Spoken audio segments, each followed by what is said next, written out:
Creo que dijo Abril que ya estamos, ¿verdad? Sí, pues por aquí tuvimos un poco, bueno, tuvimos un problema con la conexión anterior, pero creo que ya estamos en vivo y espero que ya no haya interrupciones. Esperemos que no. Pues de nueva cuenta les damos la bienvenida a este conversatorio que sin más preámbulo para poder dar pie a lo que estamos por escuchar, pues le voy a volver a ceder la palabra a Abril. Abril, por favor. Buenos días, pues retomamos, les damos la más cordial bienvenida a este evento. Comentábamos que hoy nos acompaña Manuel Durán de la librería Nuestra América. Y él nos propone en esta ocasión hablar sobre la librería como espacio de formación y espacio de encuentro entre lectoras, lectores, lectores. Nos emociona mucho tenerte porque, bueno, en estas actividades, estos conversatorios que hemos organizado ya desde hace algunos años, no habíamos tenido un espacio dedicado a conversar y pensar en colectivos sobre las librerías como espacios fundamentales para la circulación de los libros. Entonces estamos pues muy emocionadas. Manuel, ¿cómo estás? Esta mañana te preguntaba hace rato cómo estás. Muy bien, muy bien. Aquí, emocionado por estar aquí compartiendo con ustedes. Gracias, pues te agradecemos por aceptar la invitación. Y bueno, les platicamos el formato por si es la primera vez que nos acompañan en esta actividad. Vamos a conversar con Manuel. Ustedes están viendo la transmisión de Facebook.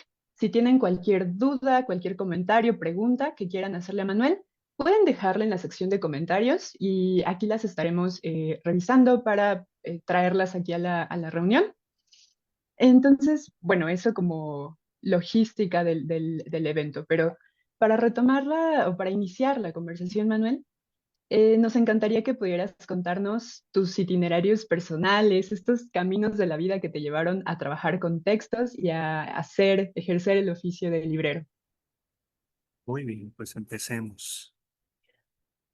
Bueno, primero agradecer a Itzel, a Abril, ¿no? La invitación y mantener estos espacios de diálogo y formación, ¿no? Es fundamental seguir compartiendo la palabra ahora que la tecnología nos permite estar, ¿no? En distintos puntos, explotarlo al máximo, ¿no? Entonces, pero también cuando sea posible, juntarnos a dialogar, juntarnos a encontrarnos, ¿no? Para seguir compartiendo esta palabra. Me parece importante y reiterar, bueno, el agradecimiento a ellos, ¿no? Más o menos voy a ir entre leyendo y comentando, ¿no? Pongo texto porque soy de los que se va si no está leyendo, pero también ahí no voy a ser tan de lectura así, aburrida. Bueno, antes de comenzar las notas y reflexiones que preparé para esta charla, que sería como la segunda parte del escrito, quiero compartir un poco de mi trayectoria profesional y formativa, porque quizá eso ayude a comprender cómo es que alguien termina siendo un librero, es decir, de oficio librero, que domina con cierta soltura algunos textos de educación y pedagogía. Y a la postre quizá esa trayectoria personal sume a la reflexión más general, ¿no? Lo primero es explicar que voy a abrir tres vetas, ¿no? Que rozan lo personal y lo profesional, pero que a momentos van en paralelo y a momentos están muy entrecruzadas, ¿no? Así. Entonces voy a intentar ilustrar cómo es que esas cosas van ahí configurando. Por supuesto que una de estas betas, la más importante y la más pertinente para esta charla, es eso de ser librero y por ahí quiero comenzar, ¿no? Yo comencé a trabajar en el mundo de los libros, vamos a llamarle así, el mundo de los libros, en noviembre del 2012, cuando tenía 22 años, ¿no? Es decir, aproximadamente llevo 13 años en este oficio. Eh, Desde entonces he estado en ferias de libro, como es este momento que estoy en Phil Zócalo, en ferias de libro de segunda mano. eh, He vendido libros en los pasillos de la Facultad de Filosofía, no afuera, en los pasillos de la Facultad de Filosofía. He vendido libros en la ENAP, que ahora es la FAD, ¿no? He tenido puestos de libros en Tianguis, he vendido libros por Facebook, he subastado libros por Facebook. He trabajado por encargo para distintas académicas, investigadores, investigadoras, incluso políticos de distintos partidos políticos, ¿no? Han recurrido a mi trabajo. y digamos que en términos ya más finos, o más, no más finos, más profesionales, vamos a llamarlo así, he trabajado en logística, comercialización y distribución, ¿no? Eh, con la editorial Siglo XXI, pero también he asesorado a librerías independientes, ¿no? Dentro de esos mismos temas en su papel de librería. Y bueno, ahora mismo pertenezco a un proyecto editorial que es la editorial Heredad, ¿no? Que es una editorial de reciente apertura, digamos. Tenemos 5 años, estamos cumpliendo 5 años y ahí con los compañeros y las compañeras de Heredad, pues básicamente trabajo más desde el lado comercial, ¿no? Desde el vínculo con las librerías, desde la venta, distribución en distintas partes del país, incluso del continente. Eh, y recientemente en estos días, ¿no? Acabo de cerrar la exclusividad de la distribución de 2 editoriales. Una creo que le resonará al público o a los asistentes de este seminario, que es la editorial Aviala, que es una editorial ecuatoriana que trabaja temas de educación intercultural e indigenismo, ¿no? Muy, muy importante. Es una editorial del Ecuador. Y otra que es un poco menos conocida, igual muy reciente, editorial Achaguata, que es peruano, que básicamente se dedican a editar memoria, historia reciente y textos clásicos del pensamiento peruano, ¿no? Entonces, esas 2 editoriales acabamos de firmar la exclusividad de la distribución aquí en México, ¿no? Y, digamos, es un gran paso, pues, ¿no? Para una persona que se dedica a esto, traer editoriales de fuera del país es un paso enorme. A la par, hace exactamente un mes, hoy hace un mes, abrimos una librería, la librería Nuestra América, ¿no? Que es una librería, es un sueño cumplido, ¿no? De varios y de varias, entre ellos yo. Estamos en la Colonia Obrera y es una librería que busca fomentar el pensamiento desde y para América Latina, ¿no? Y parte de ese proyecto, digamos, como una de las partes de ese proyecto, es tener un espacio, una suerte de foro cultural donde se reciban distintos proyectos, ¿no? Para presentarse ahí, que sirva como refugio para editoriales independientes, ¿no? Y también que sirva como refugio para lectores y lectoras, ¿no? Entonces, digamos que en este momento, a 13 años de estar en este trabajo, por ahí un poco he estado, ¿no? Más adelante profundizaré un poco de la experiencia concreta del siglo XXI, pero digamos, esa es como un poco la trayectoria, ¿no? Entonces, es muy importante que no perdamos de vista eso, que esto corre del año 2012 hasta el día de hoy, porque las 2 cosas que voy a contar a continuación quizá parezcan como que temporalmente están un poco extrañas, pero pues así pasó. El segundo, perdón, el segundo punto, o la segunda beta, tiene que ver con mi primer acercamiento formal a, a la formación de personas, en específico de adultos, ¿no?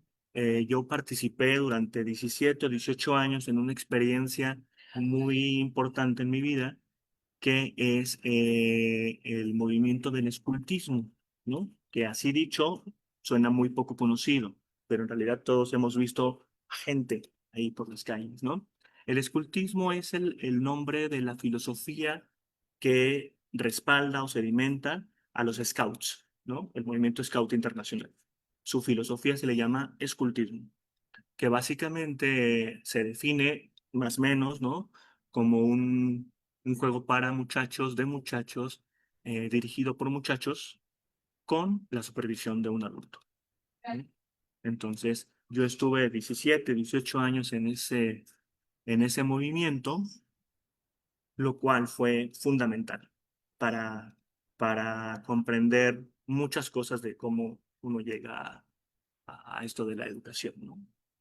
Entonces, a la edad de 23 años, eh, ya teniendo un año trabajando en librerías, por distintos motivos, yo me sumé al sector dirigente del escultismo, ¿no?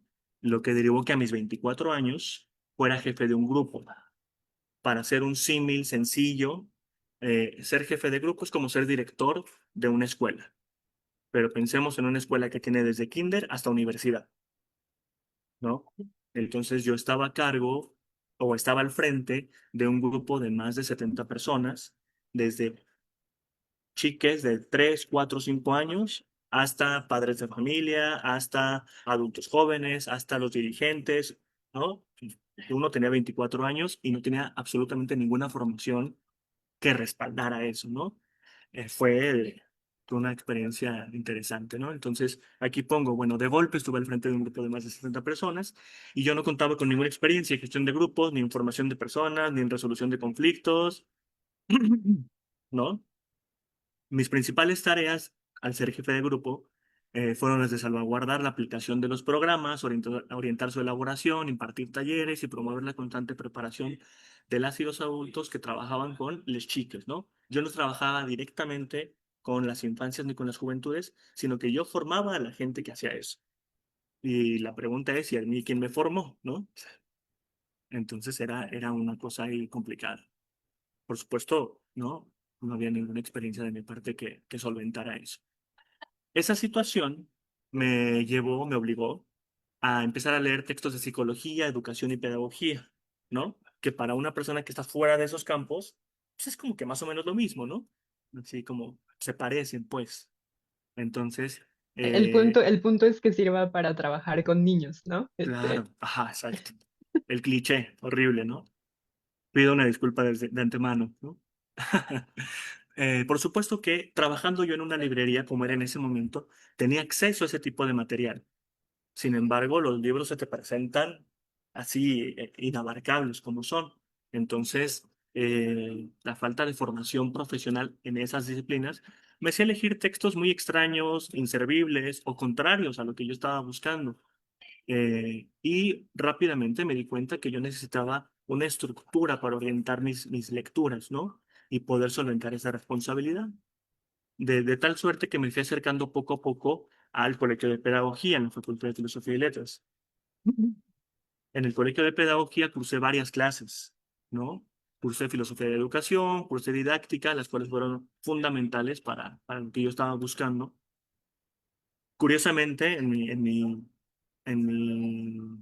recordar todo esto y plasmarlo, nunca me interesó cursar algo de educación no formal, que digamos, tendría un cierto sentido, ¿no? Pero no, simplemente no. A su vez, y a la par, así como estaba tomando varias clases en pedagogía, en el Colegio de Estudios Latinoamericanos, del cual yo soy egresado, cursé una materia que se llama Historia de la Educación en América Latina, que dicha de esa manera o dicho de esa forma, pues sí, educación, pero no tenía como mucho que aportar a lo que yo buscaba, que era herramientas para poder abordar esa responsabilidad. Sin embargo, esa fue la materia que dio al traste, por la persona que le impartía y su perfil, su opuesta dentro de la asignatura, que era pedagogías decoloniales y pedagogías críticas, ¿no?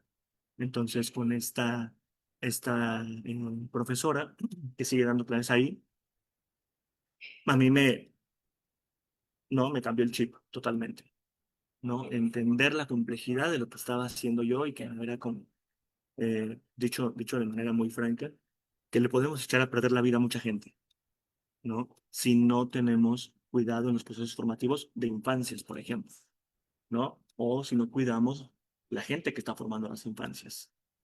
Entonces, eh, esta materia no era una materia de historia, no vimos historia de nada, sino lo que vimos fue experiencias pedagógicas del continente, ¿no? Me acuerdo una charla muy poderosa que tuvimos con los compañeros de Pañuelos en Rebeldía. Así nos sentamos con ellos a dialogar, a discutir colonialismo interno, a discutir experiencias en Argentina. O sea, fue una cosa brutal, ¿no? Eh, y así como eso, un año de cosas increíbles, ¿no?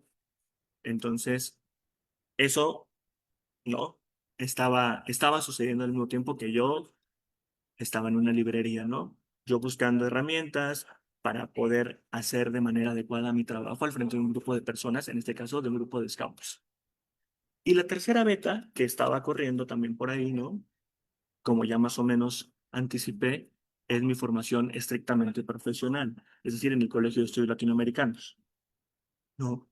Eh, yo soy egresado de ahí y en realidad mis intereses académicos no tienen nada que ver con la educación, ni tienen nada que ver con los libros en la fase de investigación acerca de los libros, sino que yo más bien me especialicé o trabajé y he trabajado la historia latinoamericana desde las parcelas teóricas, que es la historia social y la historia del tiempo presente, ¿no?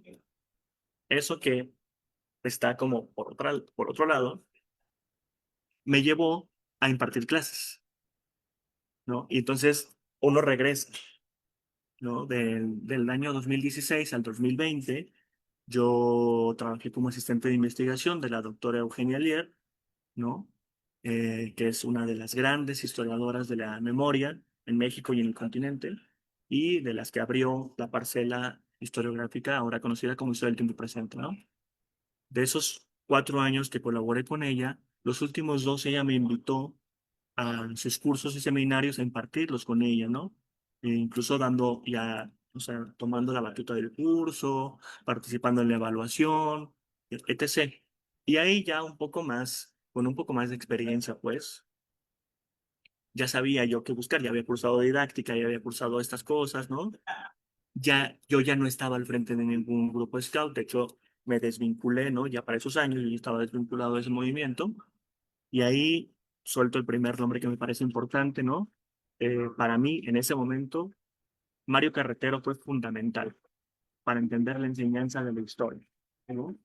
Entonces, fueron textos, son textos de Mario Carretero que a mí me ayudaron como a ir como aterrizando muchas ideas, ¿no?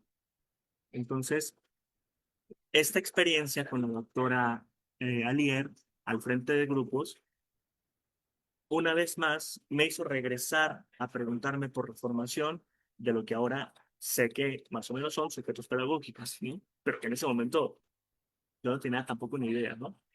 Entonces, es algo que constantemente ha estado de distintas formas cerca de mí, digamos, como dándome señales, ¿no? De tienes que conocer un poco más allá de los textos que pueden dar herramientas en términos de las disciplinas de educación y pedagogía, por las cosas que se me iban presentando en la vida. Y de esta manera yo empecé a leer de forma más estructurada, a entender las diferencias entre educación y pedagogía, ¿no? Que al menos tengo una base mínima y ese tipo de cosas, para que a la hora de estar en la librería, la gente que llega siempre he estado en librerías en Coyoacán.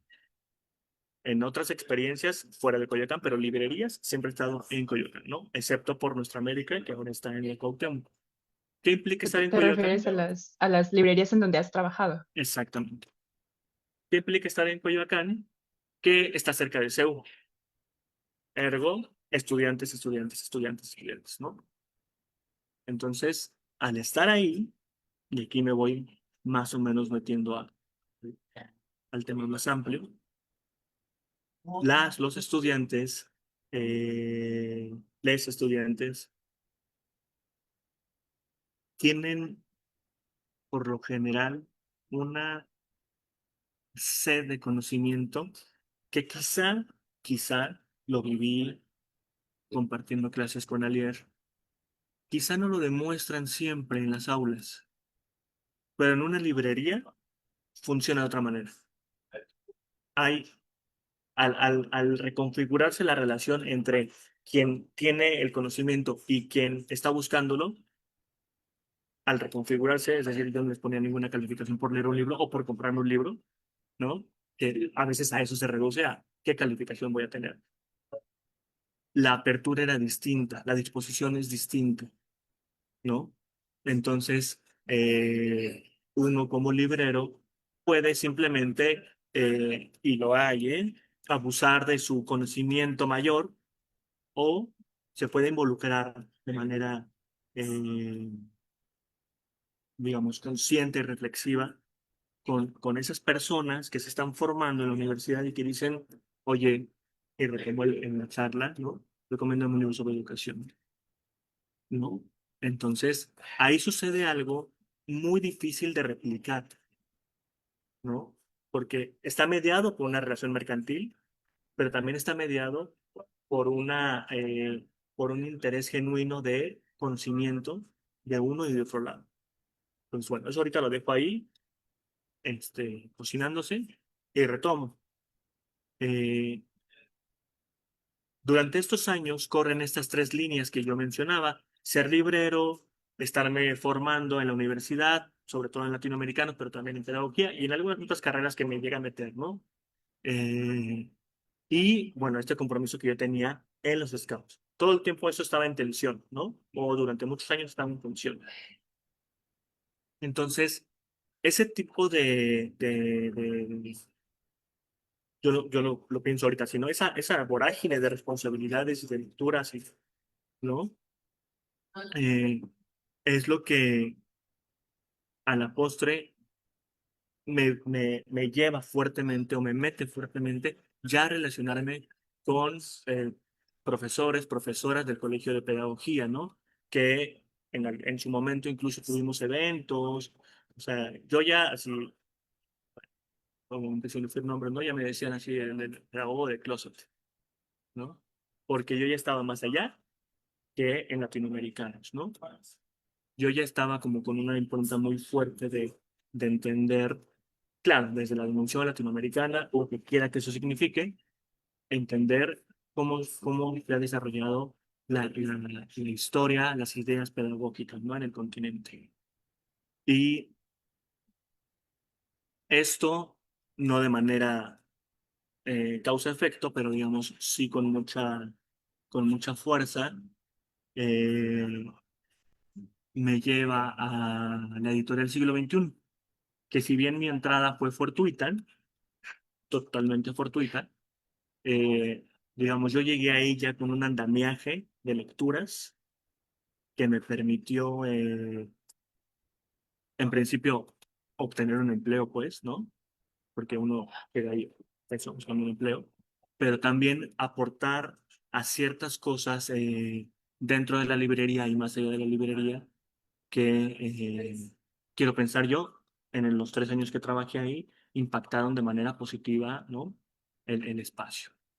Antes de entrar a esa parte, me preguntaba yo tres cosas, ¿no? Se las comparto y las desarrollo a continuación, ¿no? En principio, ¿cómo se construye un lector, lectora de textos educativos y pedagógicos? O sea, no pensemos en un estudiante de estas disciplinas, ¿no? Sino alguien que lee textos de educación y de pedagogía. ¿Qué parte es la gente que se está formando en esas carreras, ¿no? O normalistas, o qué sé yo.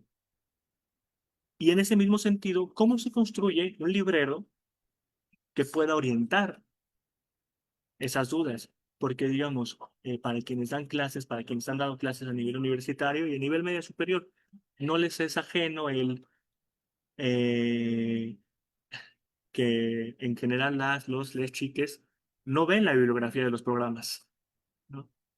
Entonces, pero ahí están los libros, pues, eso me parece fascinante, que los libros están ahí y es más fácil que le hagan caso a un librero, ¿no?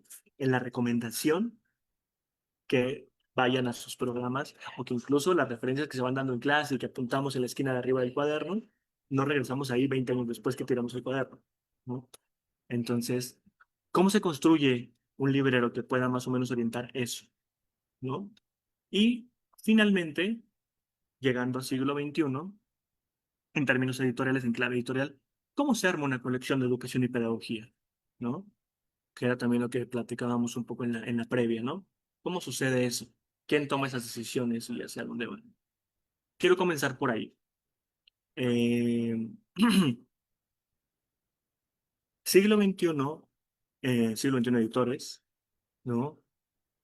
En el campo de la educación, así en general, en su impensable amplitud, Es la editorial de Paulo Freire en México y en América Latina, en gran parte de América Latina, ¿no? O sea, eh, sí, digamos, es como también la de Galeano y también la de muchos otros, ¿no? Pero en términos educativos, es la editorial de Paulo Freire y han publicado mil cosas de Freire, ¿no? Entonces, la historia del siglo XXI, de la cual voy a retomar por ciertos puntos y rápidamente, eh, tiene que ver con el desarrollo de una casa editorial que se fundó aquí en México en el 65, están cumpliendo 60 años, ahorita, en noviembre, y que tiene filiales en Madrid y en Buenos Aires. Y esto no es fortuito, ¿no? Son los tres centros culturales del mundo hispanohablante, los tres centros más fuertes, ¿no? Entonces, principalmente voy a hablar de siglo XXI México, no nada más porque es lo que conocí mejor, sino porque de manera interna, eh, la batuta editorial del 65 al año 2021, más o menos, o sea, 2020, 2021, 2022 todavía, México funcionó, en México funcionó la dirección editorial, ¿no? Entonces, eso es sumamente importante. Argentina tenía su catálogo, España tenía su catálogo, pero quien dirigía todo esto, o desde donde se dirigía todo esto, era desde México, ¿no? Entonces, a partir del año 20, 21, 22, ¿no? Para que ellos conozcan esta historia, siglo XXI cambia de accionista mayoritario y entonces el centro editor se vuelve Buenos Aires. Y esa es otra historia que voy a tocar rápidamente. Pero entonces, por eso voy a hablar un poco más de México. Eh, ¿Dónde me quedé aquí en el texto? Ok. Para fines ilustrativos, voy a dividir la historia del siglo XXI en tres partes. Eh, es una historización, una periodicidad que yo diseñé para esta charla, ¿no? Igual así los expertos, las expertas en la historia editorial me van a decir irreverente, irrespetuoso, pero bueno, espero que funcione. La etapa número uno, y claro, voy a hablar del siglo XXI en clave del catálogo o de la colección de educación y pedagogía. No voy a hablar de todo siglo XXI, sino específicamente de eso, ¿no? De esa parcela del catalán.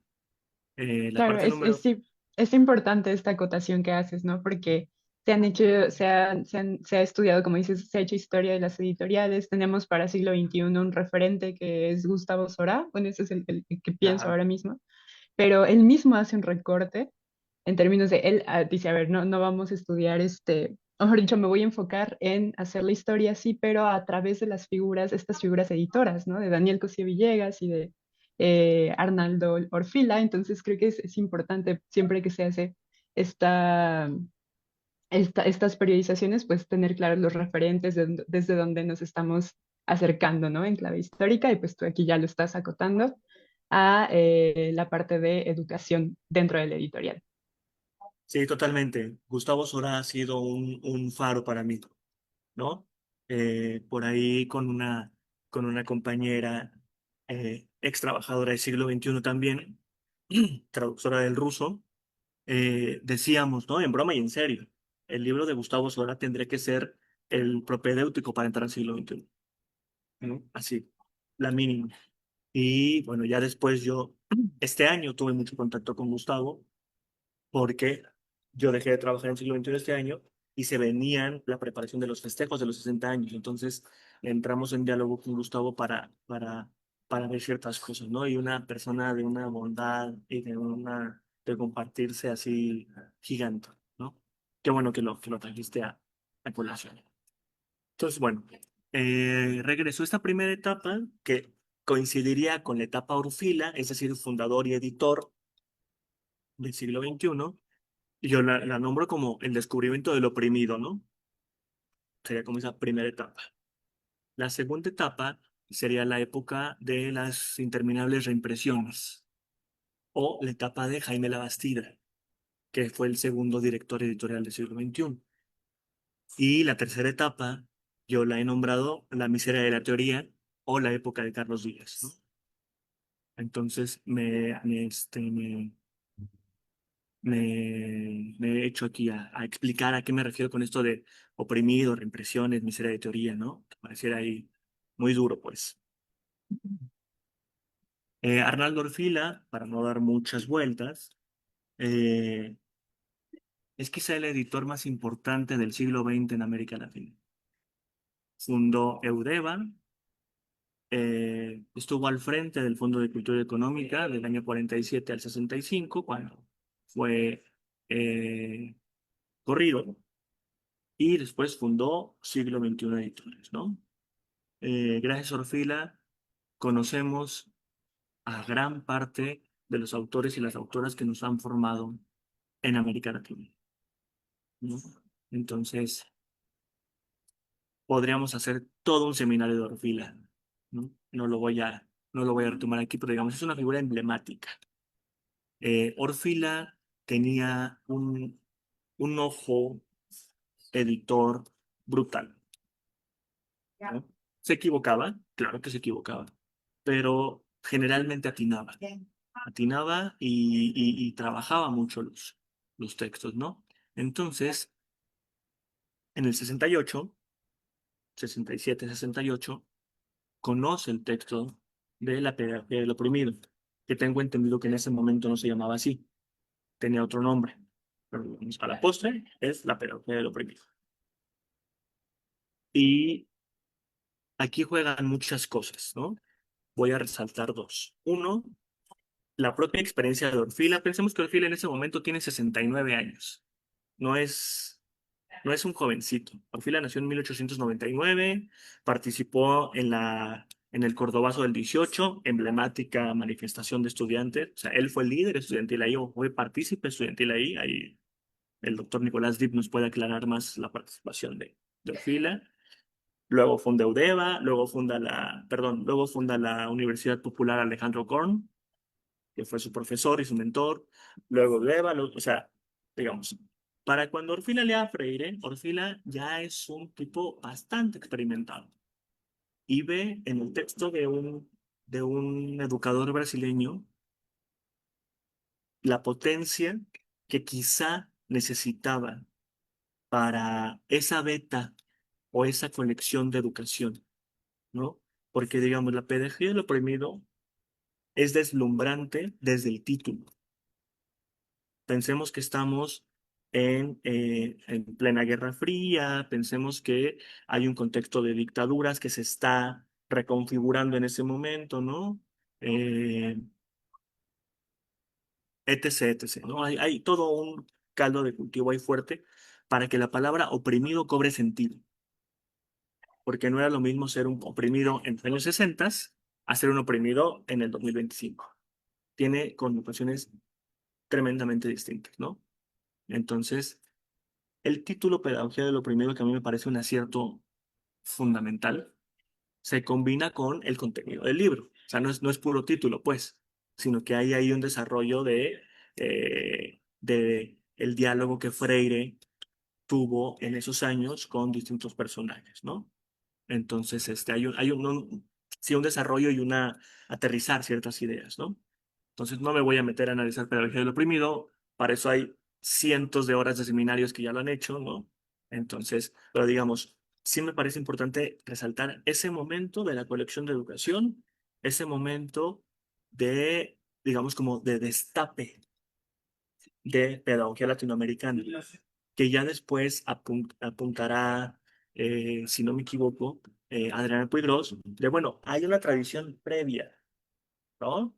Que viene de Simón Rodríguez, pero, digamos, en ese momento fue como poner de relieve la posibilidad teórica de las pedagogías latinoamericanas, ¿no? Entonces, eh, ¿qué es lo que sucede? En mi opinión, esto es desde una lectura del catálogo, no, digamos, desde trabajo de archivo, sino desde una lectura del catálogo, de cómo se desarrolló el catálogo. Perdone, lo que sucede es que eh, los títulos que acompañan y continúan dentro de la era Orfila a la pedagogía del oprimido y a los textos de Freire es, son textos que o dialogan dentro de ese mismo ámbito, ¿no? O, y es lo menos, tienen algún tipo de propuesta paralela, pero que tampoco choca con el pensamiento freiriano, ¿no? Pongo algunos ejemplos para entender lo que yo trato de decir, ¿no? Hay dos textos que están dentro de esa misma línea, no digo freiriana en el sentido de que están inspirados en Freire, sino que están viendo problemas cercanos, que están interseccionando, ¿no? Que sería la educación como imperialismo cultural, ¿no? Y sería la educación como praxis política, ¿no? El de Martín Carnot y de Francisco Gutiérrez, que de hecho, dicho sea de paso, la educación como praxis política fue el primer texto que yo conscientemente leí que estaba leyendo algo de pedagogía o de educación, ¿no? Por recomendación de una pedagoga. Así fue así como, wow, increíble, ¿no? Eso sería dos ejemplos de libros que aún podemos encontrar también, eso es importante, se ha descatalogado mucho, eh, que están como dentro de estas discusiones que Freire puso de relieve, ¿no? Y las que él no puso de relieve, pero que mucha gente se montó y dijo, sí, y también habla de esto, y también dice esto, y también, ¿no? Y hay otra línea que aquí tiene que ver también el ojo editor de Orfila, que sería como estos textos que van con propuestas que pueden dialogar, pero que sí definitivamente están en otra ámbito de lo educativo, ¿no? Que sería la Revolución Montessori de Standing y Técnicas Freinet de Freinet, ¿no?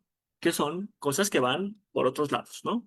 Pero que tampoco están peleados frontalmente, ¿no? Entonces, esta parte de a lo que yo estoy llamando el descubrimiento del oprimido, eh, tiene que ver con, sí, por supuesto, la genialidad de Orfila para elegir textos, pero también qué implicó, qué oscureció, qué áreas oscureció para poder publicar otro tipo de textos educativos, ¿no? Y de pedagogía.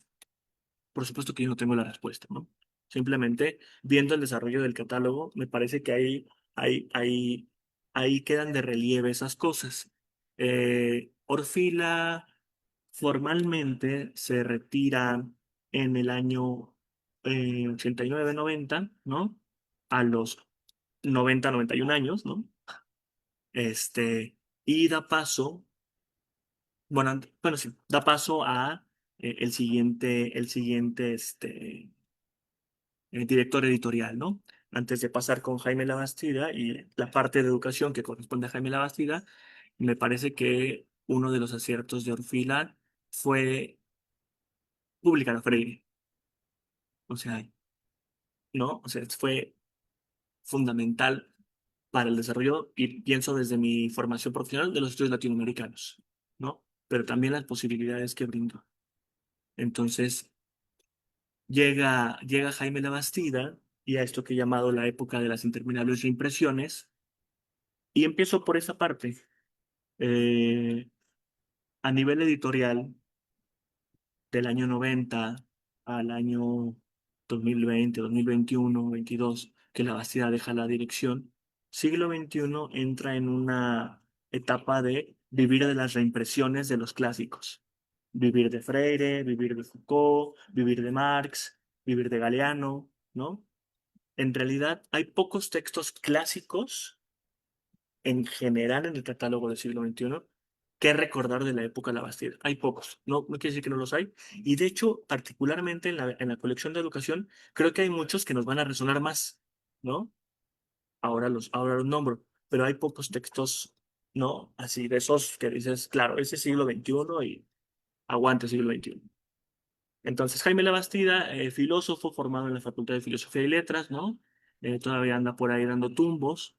eh, Entra a la dirección editorial del siglo XXI. Tatiana Cole, experta en la historia del siglo XXI, porque además la vivió, y por ahí Elena Poniatowska, conocedora de la historia del siglo XXI, porque estuvo desde el momento uno, por ahí nos cuenta que la decisión de Orfila hacia la Bastida es porque la Bastida tiene muy buenos vínculos en la política y en el mundo cultural de ese momento, ¿no? Y sí, eso es cierto. Entonces,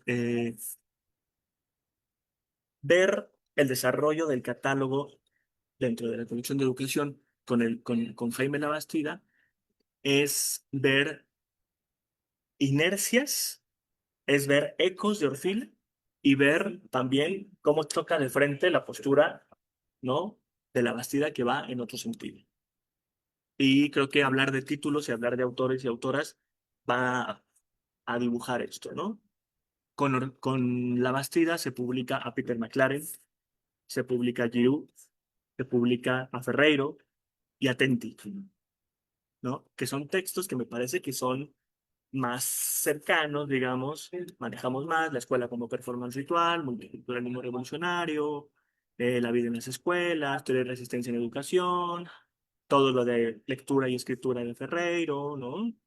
Entonces, eso me parece que es también gran parte del eco que queda de Orfila y de la fuerza que digamos, todavía quedó como intelectuales que estaban en torno al siglo XXI que empujaron esas publicaciones, ¿no? Y que facilitaban y que colaboraban y que ponían sus contactos y su conocimiento a disposición del siglo XXI, ¿no?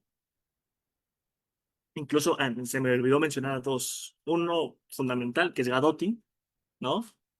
Y Carlos Ornelas, ¿no? También. Entonces, y por otro lado, temporalmente, vemos convivir con esos autores y autoras a otros eh, que no voy a mencionar nombres, voy a mencionar nombres de libros y ya cada quien que los busque diga, ah, ok, ya, ¿no? Pero libros como Educación y Tecnología, como Emociones, Inteligencia y Creatividad, como Democracia, Transparencia y Educación, rarísimo título, como Símbolos Digitales, así se llama el libro, Símbolos Digitales, ¿no? Entonces, esta otra ala de autores y autoras choca con la tradición de educación del siglo XXI. Y son reflexiones, son libros muy de época, de lo que ahora en ciertas narrativas, ¿no? Llaman la época del neoliberalismo. Bueno, entonces, estos autores y autoras, sobre todo uno de ellos, que es uno de los que fundamentó esta noción de las escuelas en Finlandia. Veamos a Finlandia, uno de ellos es autor de La Casa del siglo XXI. eh, Choca con la tradición de la colección. Sin embargo, Una tradición latinoamericanista, muy, con enclaves políticos muy claros, o sea, tan solo pensar en la, en la trayectoria de Orfila que nos platicabas, ¿no? O sea, líder o bueno, participante en estos movimientos universitarios, movimientos reformistas, en la universidad, involucrado en la Universidad Popular Alejandro Korn, o sea, son es una división que en el catálogo se va haciendo muy clara ya hacia esos años, hacia los 90. exacto, pero que dentro de los mismos, dentro de la misma época, la Bastida, tenemos a Giroux y tenemos Democracia, Transparencia y Educación. No, es como, órale, ¿qué estaba pasando ahí, no? Pero lo que sea, así sucedió y yo veo, a pesar de mis reservas, por supuesto, con esa época del siglo XXI, yo veo dos cosas que me parecen importantes rescatar, ¿no? La pluralidad, la coexistencia, ¿no? De distintos autores y autoras, ¿no? Esa pluralidad también muy de época, ¿no? Muy de, somos la revista Aguilar Camín, ¿no? Y juntamos a un montón de gente que ahí se está debatiendo. Un poco va en ese mismo sentido. Eso lo rescato, la pluralidad. Me parece importantísimo. Y que no descatalogaban libros fácilmente. Es decir, mantenían robusto el catálogo. Y eso es muy importante, ¿no? Sí, es fundamental para comprender la vigencia de las editoriales. Tienes que ver qué han descatalogado, Es decir, ¿qué parte de su historia quieren dejar estática ya? ¿No? Porque el catálogo es eso. Orfila tiene una frase bellísima, bellísima, que es, todo está en el catálogo. Y cuando todo está en el catálogo, te tienes que sentar a ver el catálogo y decir, ok, entiendo. Entonces, esas dos cosas, la pluralidad y el mantener o descatalogar muy poco, me parece importante, ¿no? Dentro de la era de la Bastilla. No quiere decir que no descatalogara, sí lo hacía, pero también obedecía a otras lógicas que no, nada tienen que ver con este examen.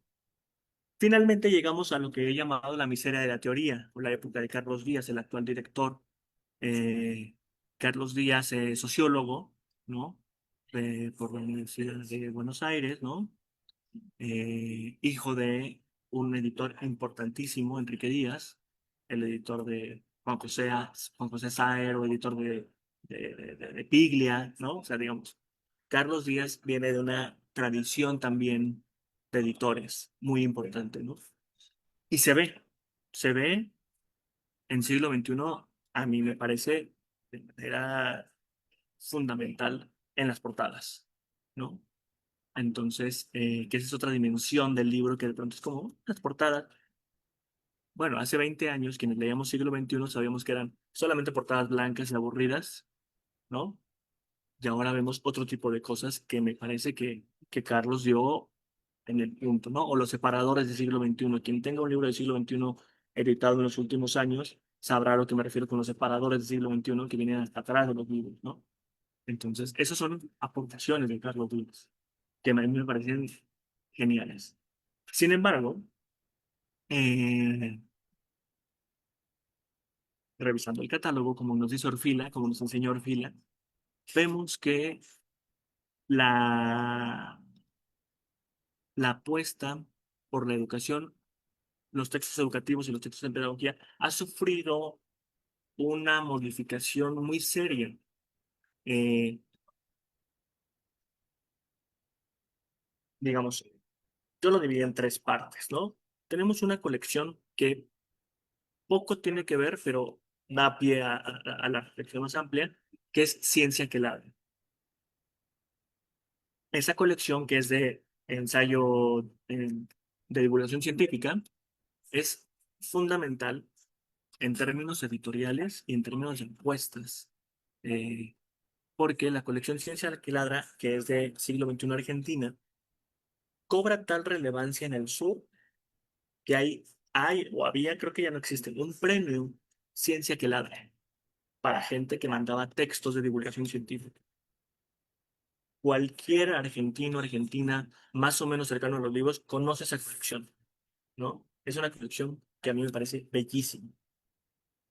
De esa colección se desprende la serie mayor de Ciencia que Ladra, que son libros con la misma apuesta en términos editoriales, pero un formato más grande, portadas mucho más elaboradas, ¿no? Y autores, autoras también de otra amplitud, ¿no? Eh, de esa serie mayor, en algún punto, se desprende o nace una colección que se llama Educación que Aprende. Educación que Aprende es donde publica Luis Pesetti, por ejemplo, el mismo Mario Carretero, Melina Furman, ya fallecida, etc., ¿no? Eh, Educación que Aprende es una beta o es una reconfiguración de Ciencia que Ladra que aborda textos o elaboran textos formativos para docentes, pero también para gente en general que tiene contacto con infancias, ¿no? Es una gran colección, excelente colección. Sin embargo, difícilmente encontramos en cualquiera de esos libros, no voy a decir de esta manera, textos que profundicen en los fundamentos de lo que están planteando, ¿no? Luis Pesetti, que todos queremos y cantamos con él y lo que sea, no es un teórico de la educación musical, ¿no? Y no pone en cuestión su práctica. la da por hecho y está bien, pues, o sea, también cuáles son los objetivos del texto, ¿no? Pero eso es transversal a toda la colección. No hay una reflexión por lo que están proponiendo. Son textos que te dan, lo voy a decir así, son como recetarios muy bonitos, muy padres del tema que están tratando. Está buenísimo. A mí me encanta. Y léanlo. Si hay uno que por ahí le regalé a la coordinadora del Colegio de Pedagogía, que se llama Los chicos toman la palabra. Y son como do's y nots de asambleas en jardines de niños y en primarias. Increíble, ¿no? Pero la fundamentación no se pone de relieve. No digo que no exista, ¿eh? Sino que ahí no se está discutiendo nada. Simplemente se trata de dar recetas. Entonces, ese sería como dentro de la época de Carlos Díaz, la dimensión más fuerte incluso. Otra es el rescate de un autor que a mí me parece importante, que quienes han estudiado pedagogía y quienes han estado cerca de todo este mundo, o ubicarán más bien como en la editorial Ariel, pero resulta que es del siglo XXI ahora, que es Piaget, ¿no? Casi nada conocido Piaget. Entonces, en siglo XXI tenemos libros de Piaget, y eso es un rescate fundamental de Carlos Díaz, ¿no? Es algo que la gente, o sea, cuando lo ve, dice, no, pero es que esto no era de Ariel. Sí, sí, sí, era de Ariel, pero ya está en siglo XXI. Entonces, por ahí la pregunta y la dejo ahí es, ¿por qué editamos a Piaget? ¿Porque nos interesa la dimensión de su pensamiento? ¿O porque vende? Y vende mucho, ¿no? Que de alguna manera creo que esta tensión que planteas entre lo comercial, o sea, no solo en las librerías, la tensión entre lo comercial y lo cultural, ¿no? Sino desde las editoriales. Esta tensión no solo se refleja desde hasta esta tercera etapa, sino desde sus inicios, o sea, el siglo XXI como librería, finalmente, em, pues como proyecto em, comprometido como con las izquierdas después de venir de este despido, de esta salida injusta del Fondo de Cultura Económica, pues había una apuesta ahí, ¿no? Y esta apuesta que era, claro, política editorial, pero de algún modo pues también tenía que reunir los medios para sostenerse y proyectarse dentro de un mercado del libro, ¿no? Entonces, creo que es una tensión, creo que es valioso que apuntes esta tensión porque claro que se puede tratar de ser el espacio más, este, comprometido política, pedagógicamente, no sé, hablar de las editoriales, librerías, como espacios culturales, espacios de encuentro, sí, pero ¿qué hay de las ganancias, no? Y cómo proyectarse como emprendimientos dentro de un mercado, dentro de un campo en donde están jugando también otros actores, donde hay también dimensiones estructurales, hay relaciones de poder que colocan a unos en espacios de privilegio y a otros actores en espacios, bueno, se dan pie como a relaciones desiguales, ¿no? En este intercambio, en estos contactos entre editoriales y librerías. Sí, tal cual. Orfila, perdón que regrese tanto a Orfila, soy Orfila Liber totalmente. Orfila, sí, para todo tiene una frase, ¿no? Y esto, siempre que cite a Orfila, estoy siguiendo a Tatiana Cole, ¿no? Que es como quien, pues, prácticamente eh, vivió con él, ¿no? O sea, es una persona que tiene mucho conocimiento de Orfila pensamiento y Orfila su vida, ¿no? Eh, Orfila decía, la ganancia viene en la reimpresión, ¿no? Entonces, por un lado tenemos al siguiente director que reimprimía, que lo tomó muy a pecho y dijo, pues claro. Y por otro lado tenemos al actual director que si un título no funciona, y eso de no funciona es algo que se puede leer en clave comercial, por supuesto, se tiene que leer en clave comercial, pero también habría que preguntarse el contexto social en el cual surge cada libro, ¿no? Y cómo es el trabajo que se le da a ese texto ya una vez que sale a la luz. A lo que voy es, tenemos al actual director que si un texto no funciona, no lo vuelve a reimprimir y lo descataloga, ¿no? Entonces, tienes los dos extremos. Es muy difícil. No es irresoluble, a mí no me parece irresoluble, pero es muy difícil, sumamente difícil. Y siguiendo con esta parte de Carlos, ya para cerrar esto, viendo el catálogo y así, estrictamente de educación y pedagogía, en este caso de pedagogía, se han editado muy pocos libros en los últimos 5 años. Lo que se ha editado es de la colección que ya dijimos, Educación que Aprende. Pero fuera de esto, casi que nada. Y lo más sobresaliente fue, en mi opinión, por supuesto, En defensa de la educación pública de Adriana Puigros, que sale en un contexto de pandemia, que sale en un contexto de Trump presidente, que sale en un contexto de inicio de decisión que ahorita estamos viendo muy fuerte, ¿no? Entonces, en defensa de la educación pública y el rescate, que a mí me pareció un acierto total de Carlos, total, total, que es de Simón Rodríguez y Paulo Freire, ¿no? Este libro emblemático, a mí me parece emblemático, ¿no? No voy a hablar de la trayectoria del libro, pero digamos que incluso yo tuve el atrevimiento de invitar a Adriana a presentarlo a Siglo XXI y fue muy bello y así, ¿no? Entonces, em, pero fuera de eso, ¿no? Veamos el catálogo, no hay más. Entonces, no sé, por supuesto que yo no sé hacia dónde va el destino de los textos educativos de pedagogía en siglo XXI, pero sí, sí me queda ahí como cierta incertidumbre, pues, ¿no? De hacia dónde, qué va a pasar, ¿no? Si lo que están, perdón, editando, pues sí, están padres, pues, ¿no? Sí, Enseñar Distinto, que es de Melina Furman, que era la directora de la colección antes de fallecer, es un librazo, ¿no? Y La ciencia en el aula de Golding es otro librazo, el que les mencionaba de Los chicos toman la palabra, son librazos, ¿no? Pero que nos dejan ahí solamente el deseo satisfecho y ya, pero no nos invitan a profundizar. En ese sentido, a mí hay dos cosas que me parecen importantísimas rescatar de la actual gestión, que es los precios. Hay un compromiso fuerte de Carlos por tener precios accesibles, ¿no? Por tener precios que sí se correspondan a lo que la gente gana o a lo que la gente puede pagar por un libro, ¿no? Y que eso no venga en demérito de la calidad del libro como objeto.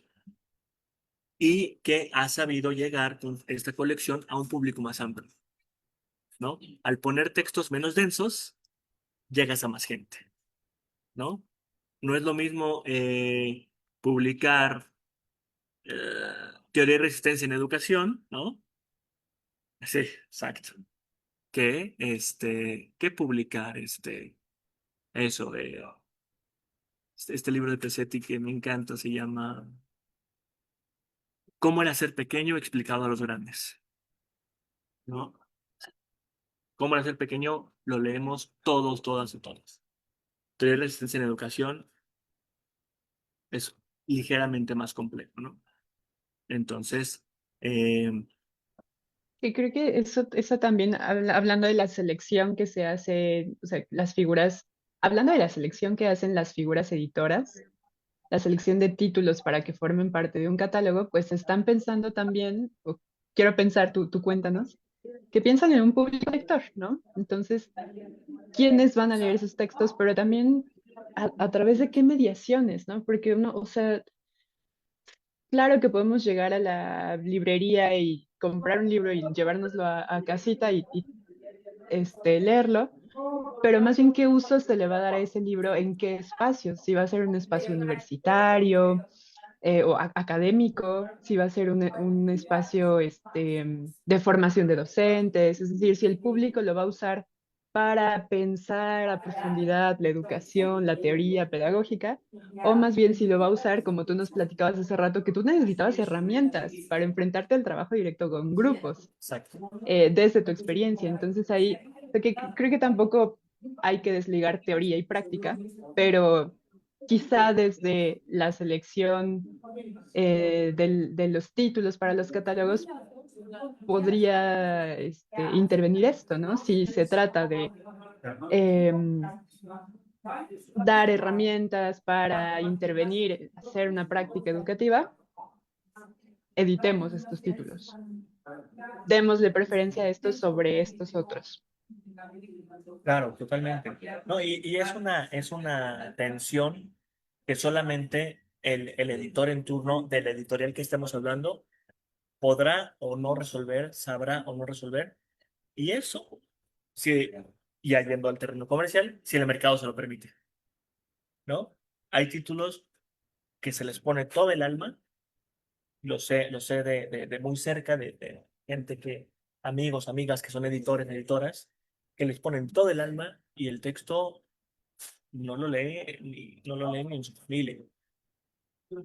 Y hay otros títulos que es como obedece a compromisos, obedece a otro tipo de cosas y solito el libro opera, ¿no? Entonces, siempre va a estar esto, ¿no?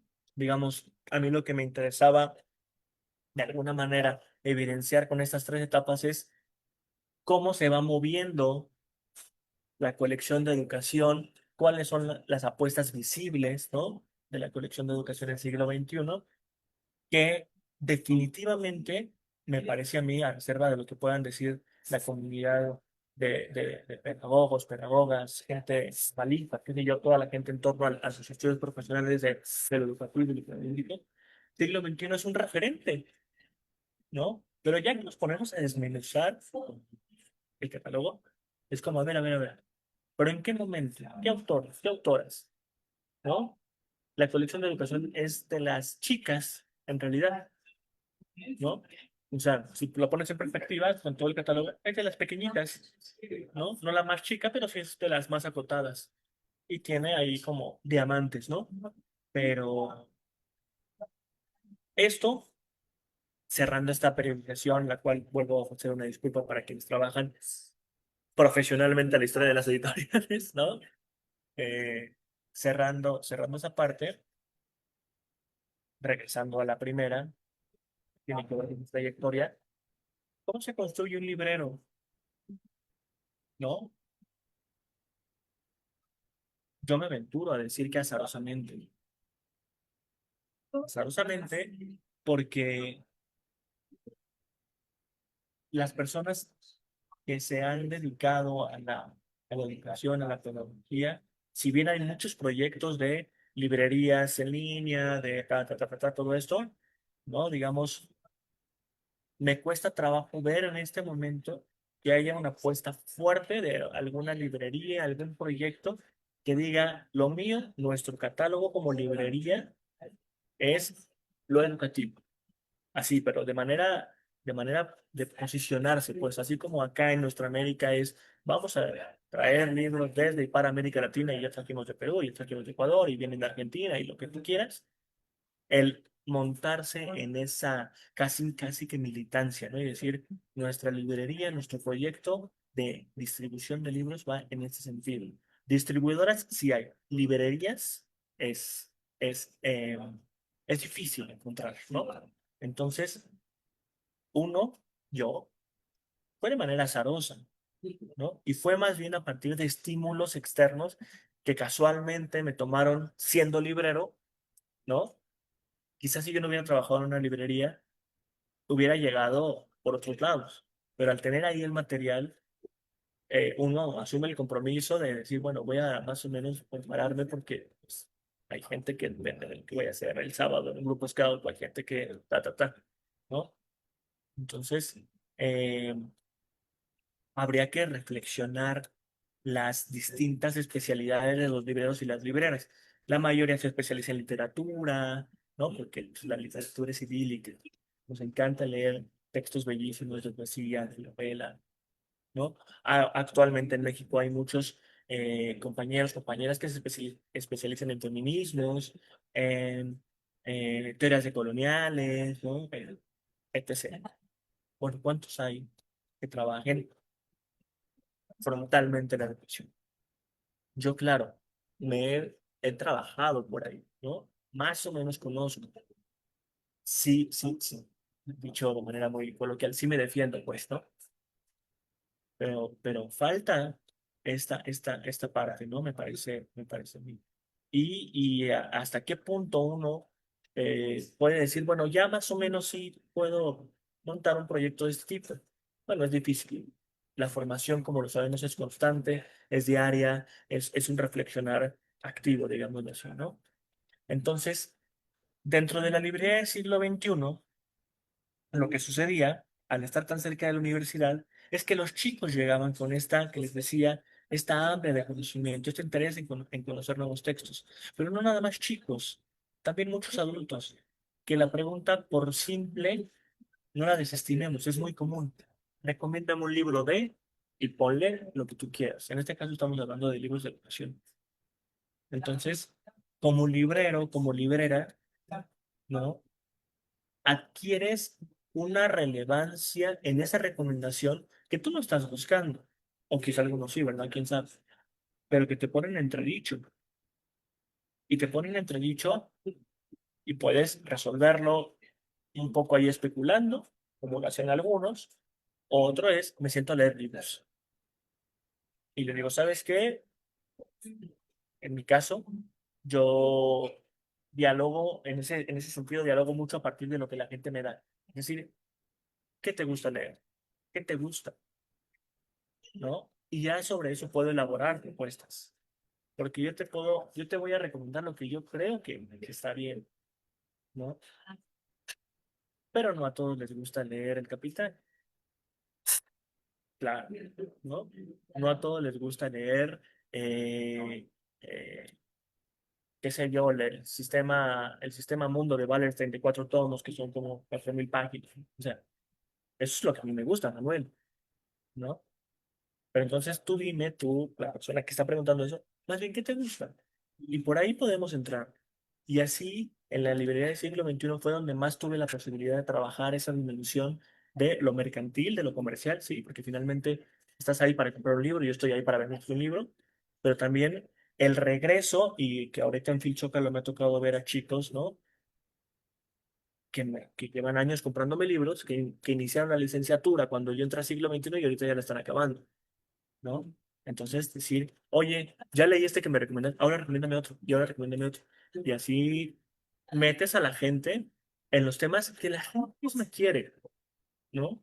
Uno nada más le dice, por aquí, vete por acá. Distinto a un profesor, a una profesora que cumple con ciertos fines también o reconoce sus limitantes, ¿no? De decir, no, mira, es que ese tema ya ese es de otra área y yo de ahí no me... No, está bien, acá el librero puede jugar un poco más con eso. Ser un poco más cínico, ¿no? Tú también hablabas hace rato de esta reconfiguración que se hace en los sujetos en contraste una escuela, un espacio escolar, un aula y la librería. Entonces decías, a veces los estudiantes no ven la bibliografía, sino que se van a la librería y preguntan, recomiéndame algún libro. Pero quizá también te haya pasado que te pregunten por un libro específico porque ya lo tienen muy Claro, identificado y tú no conozcas, claro, por ¿no? supuesto. Entonces ahí también, pues cuéntanos tú cómo está la actitud con la que lo enfrentas, ¿no? O sea, creo que retomando o sea, este ejemplo, bien podrías eh, especular o bien podrías hacer como que lo conoces, ¿no? Pero también reconocer desde la humildad, sí es cierto, siempre hay lecturas nuevas por hacer, por descubrir y aprender a partir del oficio del librero. Claro, no, totalmente, totalmente. No, y también hay chicos que llegan con su programa impreso, ¿eh? Te lo juro. Y llegan y dame lo que tengas. Claro, son los menos. Y sobre todo, digo, y nosotras que somos de la Facultad de Filosofía y Letras, pues la cartera está un poquito delgada, ¿no? Pero hay otras facultades donde los estudiantes tienen la cartera más llena de billetes y es, dame todo. Gente de 18, 19 años. Bueno, también pasa, ¿eh? Entonces, uno no ha leído todo. y nunca va a leer todo. Pero ahí me he valido para reconocer mis límites, me he valido de mi paso por la academia. Nosotras sabemos que la academia, entre muchas cosas, lo que te da son elementos para comprender el nivel conceptual del nombre de un libro. Entonces tú lees el nombre y dices, ok, no he leído el tema, pero entiendo por dónde va, ¿no? Así, qué sé yo, ahora no me viene mal, no me viene el nombre de ningún libro, pero algo así como Crítica al Antropoceno. Bueno, yo nunca he leído Crítica al Antropoceno, pero sí entiendo, ¿no? Eh, ya me acordé de uno. Posfeminismo y posthumanismo. Bueno, yo no he leído nada de posfeminismo y posthumanismo, pero claro que puedes leer a Braidotti, ¿sabes? Yo no lo he leído, pues, y no te voy a decir de qué va el libro, porque no lo sé. Sin embargo, ahí me validó mucho de la academia, de las herramientas para comprender la dimensión del armado de títulos que me dio la academia. Sin embargo, también hay títulos o hay cosas que te piden que no te dan referencia de nada. Pongo un ejemplo. Un chico que es de la Facultad de Ciencias Políticas, sociólogo, un día llegó y me dijo, ¿qué tienes de la internacional situacionista? Y dije, Torre, ¿qué es eso? ¿Qué es eso? Le dije, a ver, vamos a buscar. Volteé a la computadora, le puse una sillita y dije, ok, ya. O sea, no he leído, pero he visto películas que tienen que ver con eso. O sea, ¿sabes? Es reconocerse en su ignorancia, ¿no? Claro que llega con temas diversos y hay un límite de temas donde ya ni siquiera exploro. Es decir, eh, lo voy a decir de modo. eh, Oye, ¿cuánto cuesta el de hábitos atómicos? No, espérame, yo no vendo hábitos atómicos. Bueno, ¿qué me recomiendas de eso? No lo sé. No te podré recomendar nada porque no es algo que yo conozca, ¿no? Sé de qué va hábitos atómicos, lo he ojeado, porque fue el libro más vendido el año pasado, seguramente. Así, en México seguro fue el más vendido. Pero yo no vendo ese tipo de lecturas, ¿no? Entonces, También habría que pensar en el gusto, ¿no? Que media exacto, en la formación de catálogos, en la selección de determinadas totalmente autoras, subjetivo, autores. Ujú. totalmente subjetivo, ¿no? Entonces, un poco en broma, un poco en serio, muy en serio en realidad. Los dos temas que más se venden en las librerías de Coyoacán son superación personal y esoterismo. Esto es real, esto es abrumadoramente real. Hay librerías en Coyoacán que viven de vender superación personal y esoterismo. Entonces, pues sí, tuve que leer El Tercer Ojo de Oxenfree, ¿no? Y tuve que echarle una leída a Deepak Chopra cuando trabajaba en ese tipo de librerías, pues, ¿no? Pero ya cuando uno afortunadamente ha construido una trayectoria que le permite decidir sobre el catálogo, entonces sí dice, no, espera, eso no lo vendo. Está bien que lo leas, solamente yo no te puedo ofrecer ese tipo de libros porque no los manejo. Sin embargo, puedes ir a tal lugar o así, lo que sea, ¿no? Entonces, cuando llega la solicitud por un libro, por un tema específico, que en mi caso no domino, depende qué es lo que estén pidiendo también para ver de qué manera me vinculo, ¿no? Hay gente y es muy difícil transmitir esto en palabras. Hay gente a la que le ves la duda del tema que quizá tú piensas que es un tema que no vale la pena mucho estar revisando, pero que dices, allá hay algo, y entonces te arriesgas, y a veces funciona, ¿no? Y le dices, mira, no tengo eso, pero Freire funciona mucho. Claro, Oye, pero es muy interesante esto que, ¿cómo lo planteas, no? Que le ves la duda a esa persona, porque, em, claro, es una persona nueva en el encuentro dentro de la librería y ¿cómo es me eso, no? recordabas, ¿mandé? No, o sea, ¿y cómo te das cuenta de eso tú como librero, ¿Cómo, no? cómo te das cuenta? Claro, me recordabas a una lectura que hacíamos en el seminario dentro del proyecto de Max Ramos, fundador de la librería El Hallazgo. de la librería de paso como género dramático, se llama su texto. Y él hablaba de el oficio del librero, donde está involucrado el leer a los lectores. Él decía, si los libros sirven, además de para leer, para poner en práctica nuestros sentidos, como el olfato, lo táctil, las personas son entonces esos otros libros donde podemos hojearnos en esos libretos espejo o para nadar en experiencias no vividas.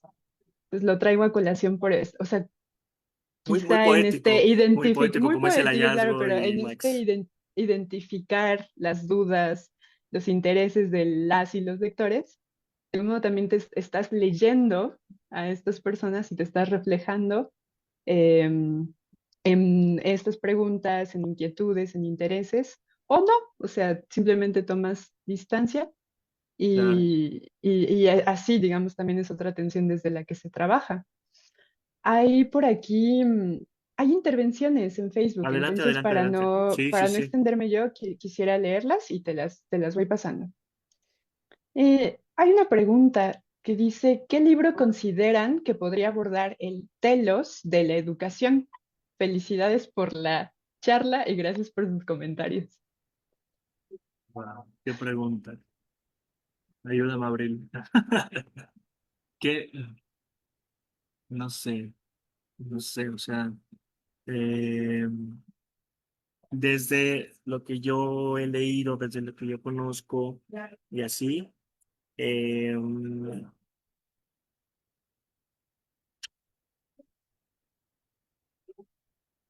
estoy pensando en algún libro así con mucho punch que, Claro, no sé, yo me quedo pensando en que, o sea, ajá, los fines de la educación, sea, yo que trabajo desde una perspectiva histórica, pues fines desde quiénes, ¿no? O sea, desde qué tradiciones nos interesa trabajarlo. Alguien que trabaje desde la filosofía lo pensará en términos completamente abstractos, conceptuales, de reflexionar sobre los fines en sí mismos. ¿Cómo ves? Le sí, pensamos en este cual, rato y tal cual, no, es que está pasando una manifestación, les digo que estoy en el Zócalo, está pasando una manifestación y por eso le puse ahí el, el mute, ¿no? Interesantísimo, se los comparto porque creo que tiene que ver con lo que acabas de decir. Es una manifestación de gente de una organización del Yunque, los Caballeros del Rosario. Para ellos, ¿qué sería el Ulises criollo? ¿No? De Vasconcelos sería como un referente. Bueno, no sé, ahora me vino hacia la mente. Yo diría, además de la diversidad que hay para contestar esa pregunta, uno que a mí personalmente me traspasó fue el que les compartía, ¿no? La educación como praxis política, ¿no? Quizá porque también yo tengo un acercamiento, no nada más como librero, sino desde mi formación, más como desde las ciencias sociales, lo que quiera que eso signifique para entender lo educativo, ¿no?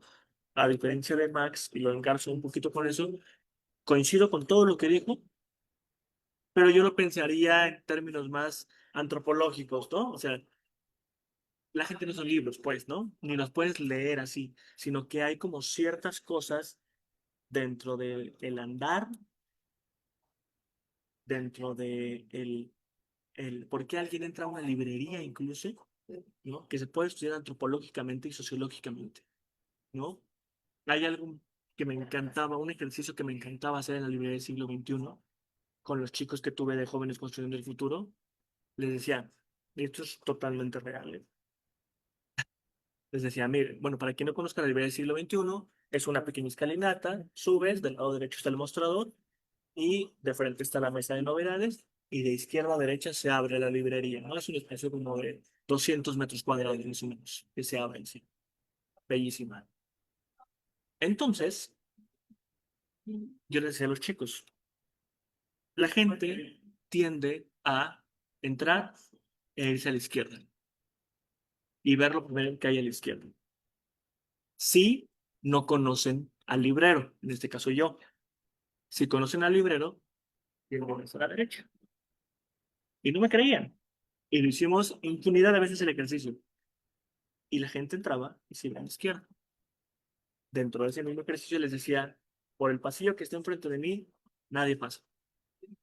Y los ponía ahí a hacer cosas, les decía, pero observen, o sea, haz lo que sea dentro del stop y observa. Y la gente no entraba a ese pasillo. Durante esos años, ese pasillo, una buena parte de esos años, ese pasillo, ahí se concentraban libros de menos de 50 pesos, de menos de 100 pesos. Y a pesar de que se les decía, la gente entraba, veía y se salía. Hay una cosa ahí que se puede estudiar a nivel antropológico y sociológico, menos poético, perdón, pero que me encanta, por supuesto, pero que también tiene que ver con cómo la gente interactúa en el territorio, cómo la gente interactúa en los espacios. ¿Eh? Pero bueno, si quieres, vemos otra pregunta Sí, más. sí, claro, mira, aquí hay un comentario. Lo voy a leer y también hay una pregunta de por medio. Dice, hay algo que siempre me he preguntado y nunca he tenido oportunidad de plantearlo y hoy es el momento. Cuando voy a las librerías disfruto mucho de recorrer los estantes y aunque vaya buscando un libro, veo lo que hay alrededor. Y de pronto no siempre entiendo la disposición de los libros en el espacio. Claro, sabemos que hay una sección de novedades, también hay secciones que se colocan coyunturalmente por premiaciones, fallecimientos, aniversarios. Por ejemplo, es frecuente que pedagogía o educación esté al lado, a veces hasta dentro de la sección infantil o al lado de psicología. Pero Terrible, el que sí. esté una sección temática al lado de otra, ¿a qué se puede atribuir? ¿Hay alguna lógica para ello? ¿Hay realmente una decisión pensada con base en algún criterio? Está increíble la pregunta, es algo que me fascina. Eh, Acomodar libros, o sea, eso es llevado al lenguaje llano, es cómo acomodan los libros en una librería, ¿no? Sí, generalmente tiene una lógica. No voy a hablar mal de nadie. Hay librerías que no tienen ninguna lógica. Que como librero, tú vas y dices, esto está acomodado sin ningún tipo de, o sea, es más, justo, esto no está acomodado porque no hay un orden alfabético, porque el tema que está aquí está replicado acá y está replicado acá, etc., ¿no? Y habrá libreros, libreras que defiendan el, pues así es la acomodé. Bueno, está bien, ¿no? En mi caso, a mí lo que me gusta hacer, claro, en el siglo XXI jugaba mucho porque tenía mucho espacio. Ahora que nuestra América mide 24 metros cuadrados, cuatro personas nos estorbamos ahí, ¿no? Entonces, a mí lo que me gusta hacer es generar como, eh, lo voy a decir así de manera descuidada, campos semánticos de temas, ¿no? Entonces, si bien psicología y educación pueden estar cerca, ¿no? Lo importante para mí no era que estuvieran uno al lado de otro, sino qué sección anterior te llevaba a ella o qué sección posterior te llevaba a esa parte. Entonces, digamos, lo ejemplifico de esta manera. Lo tengo más claro con otras disciplinas, ¿no? Eh, Más o menos alguien que lee historia es más o menos alguien que está interesado en temas de antropología. Es un cliché, ¿no? Pero ¿qué pones antes y qué pones después? Filosofía, ¿no? Si pones educación, así, con este corte, educación, y luego pones poesía, entra en cortocircuito, ¿no? Entonces, regresando al ejemplo que pone la persona con el cual estoy de acuerdo que sucede así, yo lo he hecho pues, más o menos alguien que lee educación y pedagogía es alguien que más o menos lee cosas de psicología o psicoanálisis. No quiere decir, en mi caso, que diga, es el mismo tipo de lector, no, para nada. Porque el lector de filosofía también lee psicoanálisis, porque el lector de psicoanálisis también lee historia, porque el lector de historia también lee ensayo científico de divulgación, y así ya empezamos a hacer. Pero digamos, tú tienes que crear una narrativa visual, una narrativa temática de cómo quieres que se cuente ese catálogo que tú tienes ahí y tienes que tomar decisiones, ¿no? Hay quienes le apuestan mucho al tema de las secciones como, lo voy a decir así, transdisciplinares, ¿no? Entonces no es antropología, historia, sino eh, indigenismos y representaciones de lo indígena en América Latina. Y entonces ahí metes de todo. También es otra forma, ¿no? Ya estrictamente en el estante, casi que la regla, no todo el mundo lo hace así, pero es generalizado también por un tema de cómo estamos eh, habilitados para buscar un libro, se acomoda en orden alfabético, de izquierda a derecha, de arriba a abajo, por lo general, ¿no? Entonces, la decisión que toma el librero, la librera, de cómo va distribuyendo, generalmente lo que quiere hacer es contar una historia. Y sí, hasta atrás o hasta el extremo menos visible, pone lo que menos le gusta. Es decir, es una historia que se elabora desde la subjetividad, desde lo que quiere poner de relieve y también obedece a temas comerciales, ¿no? Soy un poco enemigo de sumarse al mes del orgullo, solo por ser el mes del orgullo, pero claro que hay librerías que todo lo que tenga que ver, ¿no? Y entonces ponen a Monsiváis, ponen a Novo, ponen a Josefina Vicens, ponen a Y a este, aunque no escribió nada, pero como sabemos que salía, ¿no? Con personas del mismo género, qué sé yo, también lo ponemos ahí porque, qué bueno. Ajá, exacto. Entonces, hay muchas cosas que juegan ahí. En lo general, se está tratando de contar una historia. Una historia que es, esta es la librería y esta es nuestra apuesta en este momento. Puede obedecer algo muy comercial, lo que acabo de poner. En el caso personal, obedece más bien como a intentos de hacer sentir a la gente que puede ir transitando por todos los espacios de manera más o menos orgánica, digamos, ¿no? Ujú, fluida. Ujú. Ok, muchas gracias. Paso a la siguiente pregunta que tenemos en Facebook. Bajo su perspectiva y experiencia, ¿cómo fomentar el seguir leyendo en una biblioteca escolar? ¿Puede y cómo ser una aliada la inteligencia artificial para la finalidad propuesta en esta plática? Interesante conversatorio. Saludos. A ver, estoy apuntando eso, ¿eh? Porque eso sí, ya sale más de mi área. Sí, fomentar el seguir leyendo en una biblioteca escolar y usar la inteligencia artificial como aliada para pues el quehacer librero. Claro. Empiezo por lo de la biblioteca escolar. En ambas cosas, bueno, en realidad en prácticamente todos los temas de esta vida yo soy un inexperto, ¿no? En estas dos en concreto tampoco tengo yo mucho que aportar, pero digamos, por biblioteca escolar yo infiero que se está pensando no en la biblioteca de la escuela, sino en la biblioteca de la colonia, ¿no? Infiero que va por ahí. Si fuera la de la escuela, pues más bien ahí es un trabajo del personal docente y de los padres de familia, digamos, cuál es el sentido de mantener una biblioteca dentro de una escuela, si no se les da tiempo a los chicos para leer, por ejemplo. Yo tuve la fortuna, gran fortuna, de ir en una primaria donde se nos daba tiempo para leer, donde un tiempo al día se destinaba a escuchar música y otro tiempo al día se destinaba a leer. Entonces, la biblioteca cobraba sentido.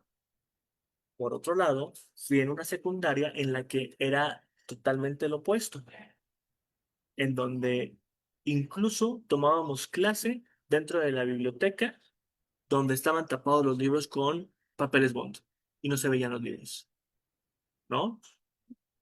¿Sabes? Se usaba como aula auxiliar, por así decirlo, la biblioteca. Entonces, ¿cómo fomentar dentro de ese tipo de bibliotecas escolares? Me parece que tiene que ver mucho de mucha inventiva del trabajo docente y de los padres de familia, también madres de familia. Es decir, ¿para qué queremos tener una biblioteca? ¿Para que lean? Bueno, pues que lean, ¿no? Y vemos qué libros conseguimos, y vemos si nos hacen donaciones, y vemos si todo ese tipo de cosas, ¿no? Pero les tenemos que dar oportunidad para leer.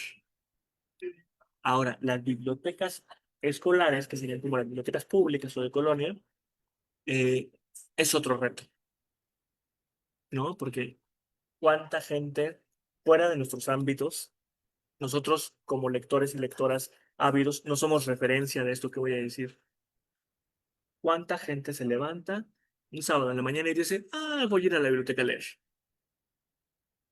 Sí, claro. Abril, yo y nuestros amigos y amigas, quizás sí, pero nosotros no somos referencia, pues. Somos así, un público chiquitito, ¿no?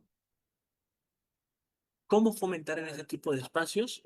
Creo que uno de los grandes aciertos, y lo veo hoy en día porque nuestra librería está al lado de una biblioteca, es talleres.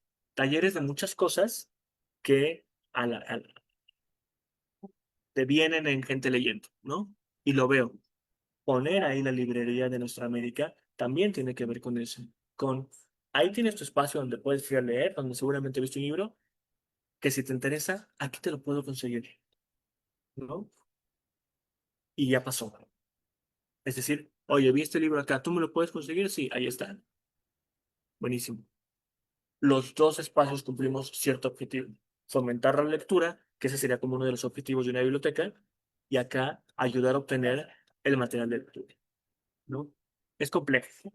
Y el tema de la IA, yo la veo como aliada, no soy usuario de la IA, pero más que por una postura eh, política o qué sé yo, en principio es porque yo soy muy torpe para usar la tecnología.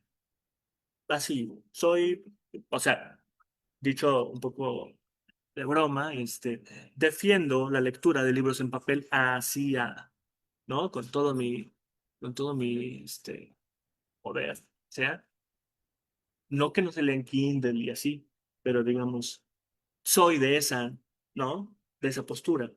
La IA está como 45 grados adelante de eso, ¿no? Entonces, a mí me parece que debe ser una aliada, totalmente, pero la IA se está convirtiendo con sus características propias, lo que la Wikipedia fue para mi generación. La Wikipedia fue la Biblia satánica y ahora es el paso básico. Si vas a empezar a buscar algo, empiezas por Wikipedia, ¿no? Y no te quedas ahí, sino que eso te da las referencias para abrir. La IA está funcionando de la misma manera, tiene características propias muy alarmantes, ¿no? Como que funciona como terapeuta y ese tipo de cosas, pero yo la veo como aliada, solamente tenemos que encontrarle los puntos fuertes, ¿no? Por ahí, y me parece divertidísimo, la IA te quita más tiempo del que te ahorran, porque tienes que revisar que lo que te está proporcionando sea correcto y real, porque te arroja muchas cosas que no son ni correctas ni reales. Ejemplo, me ha tocado ver que arroja nombres de autores que tienen libros en editoriales, libros que no existen, de autores que jamás han publicado en esa editorial. Y la IA dice, ese libro existe. Wow, es muy... Bueno, de entrada tienes que saber cómo preguntarle, ¿no? Porque si no te Claro. puede Ajá, diseñar, le arrojar llaman cualquier cosa. prompter, ¿no? Una cosa así. Sí, Sí, prompt. Sí. yo, Gracias. Aquí hay otra participación. Esta es de Itzel, que nos dice, tras bambalinas, comentábamos la relevancia que tiene narrar los itinerarios personales para dimensionar lo que hacemos de manera individual, pero también lo que se conforma colectivamente y lo que implica en el trayecto de los textos, desde que se gestan como manuscritos hasta que llegan a las manos de quien los lee. Así, cuando se trata de textos en particular sobre educación y pedagogía, preguntarnos qué circula textualmente, cómo, por qué, etcétera, pasa no solo por reconocer la relevancia temática, la importancia de las figuras autorales, sino también lo que ocurre con quienes les impulsan. Digamos que se trata de un entramado muy complejo que queda invisibilizado por los forros o las tapas de los libros, pero que sin él no sería posible. En este tejido son fundamentales quienes editan y toman las decisiones en las editoriales, pero también quienes forman parte de la circulación de los libros. Ahí la figura del librero o librera nos ha sido un tanto desdibujada y por ello nos ha parecido importante destacarla y conocer la experiencia de quien lo vive cotidianamente. Aludiste ya algo al respecto, pero en la conversación al ojo editor de Orfila y a partir de ello ¿Cómo forma el ojo librero? ¿Y qué incidencias ubicarías tú que tiene en la conformación de tradiciones intelectuales o de pensamiento en general y o en particular en México? En relación con lo anterior, así como se conforma un catálogo de una editorial, ¿cómo se conforma un catálogo de una librería que no esté asociada a una editorial? Porque hoy vimos el caso del siglo XXI, que es una misma editorial y librería, pero Claro. no son todos los casos. Son los Y por menos, de hecho. último, ¿cuál es la apuesta del catálogo de la librería Nuestra América? Y si incluye algo en cuanto a educación y pedagogía. Son como varios momentos de preguntas. Si quieres, los repaso, que sería el ojo librero. ¿Cómo se cómo se forma el ojo librero? ¿Qué incidencias tiene eso en la conformación de tradiciones intelectuales o de pensamiento? ¿Cómo se conforma el catálogo de una librería que no esté asociada a una editorial y la apuesta en particular del proyecto en el que estás participando? ¿Cómo se forma el ojo libre? Yo creo que todas las personas que intervenimos en lo que mencionábamos, ¿no? En la previa, el ecosistema del libro, retomando a Sebastián Rivera Mir, ¿no? Que es conocedor de esto fundamental, ¿no? Todas las personas que nos involucramos desde las distintas aristas en el ecosistema del libro, desde quien escribe el libro hasta quien compra el libro, ¿no? Quién escribe, quién edita, quién corrige, quién imprime, quién todo eso, ¿no?